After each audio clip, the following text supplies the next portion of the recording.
ఫీజుల బకాయిలు తక్షణమే చెల్లించాలని పాత పద్ధతిలోని ఫీజు రియంబర్స్మెంట్ పథకాన్ని అమలు చేయాలని డిమాండ్ చేస్తూ జాతీయ బీసీ సంక్షేమ సంఘ ఆధ్వర్యంలో లక్డీకప్పుల్లోని హైదరాబాద్ జిల్లా కలెక్టరేట్ ముందు మహాధర్నాలు చేపట్టారు.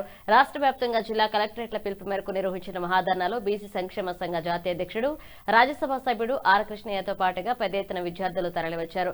ఎన్నో పోరాటాల ఫలితంగా తెచ్చుకున్న ఫీజు రియంబర్స్మెంట్ పథకాన్ని నిర్వీర్యం చేయొద్దని, విద్యార్థుల భవిష్యత్తును కాపాడాలని కృష్ణయ్య రాష్ట్ర ప్రభుత్వాన్ని కోరారు. ముఖ్యమంత్రి తన పద్ధతిని మార్చుకుని విద్యార్థుల పేదనపు ఆర్థిక భారం మోప విధానాలను ఉపసంహరించుకోవాలని డిమాండ్ చేశారు. గత 18 ఏళ్లుగా కొనసాగుతున్న పథకాన్ని తూట్లు పొడవద్దని సూచించారు. ఏపీ రాష్ట్రంలో కొనసాగుతున్న పథకాన్ని తెలంగాణ రాష్ట్రంలో కొనసాగించేందుకు ఎందుకు అభ్యంతరమని ప్రశ్నించారు.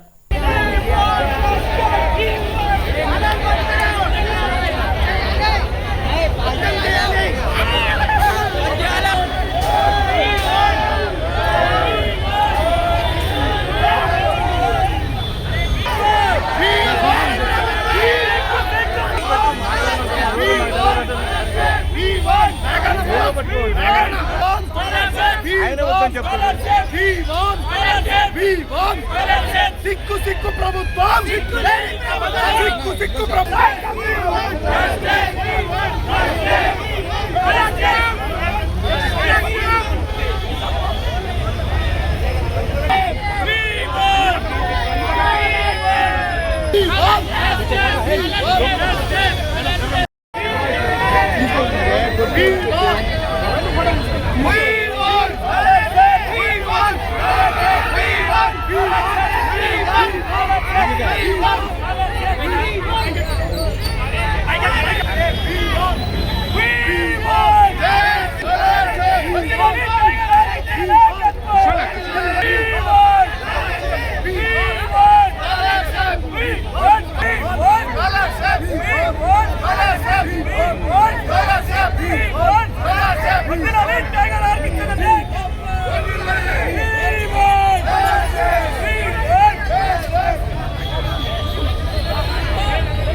రాష్ట్రమంతటా కూడా కాలేజీలు బంద్ జరిపారు.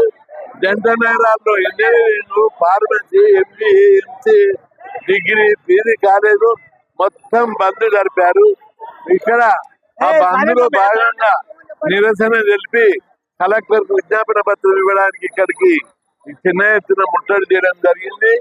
రాష్ట్ర వ్యాప్తంగా వీరు ఎరగని రీతి లోపల దాదాపు వేలాది కాలేజీలు బహిష్కరించడం చరిత్రలో మొదటిసారి. బహిష్కరించి నిరసన వేలాది మంది విద్యార్థులు బయటకు వచ్చారు. కొన్ని కాలేజీల విద్యార్థులు నిన్ననే వాళ్ళు తీర్మానం చేసుకొని స్వచ్ఛందంగా బంద్ చేసుకున్నారు.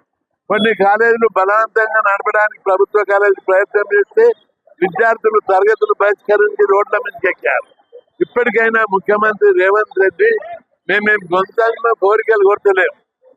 పాత విధానం ఈ స్కీము 18 సంవత్సరాలు నడుస్తుంది. దీని లోపల పుల్లలు పెట్టుడేందుకు గ్రాడ్యుయేట్ ఇస్తే అయిపోతుంది కదా.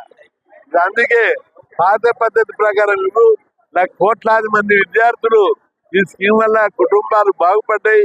2 తెలుగు రాష్ట్రాల్లో పక్క రాష్ట్రమైన ఆంధ్రప్రదేశ్ లో లేని ఇబ్బంది మన ధనిక రాష్ట్రమైన తెలంగాణలో ఎందుకని చెప్పినంటే పక్క రాష్ట్రము తెలంగాణ ఆంధ్ర విడిపోయినప్పుడు ఆంధ్రప్రదేశ్ లోటు బడ్జెట్ ఉండేది.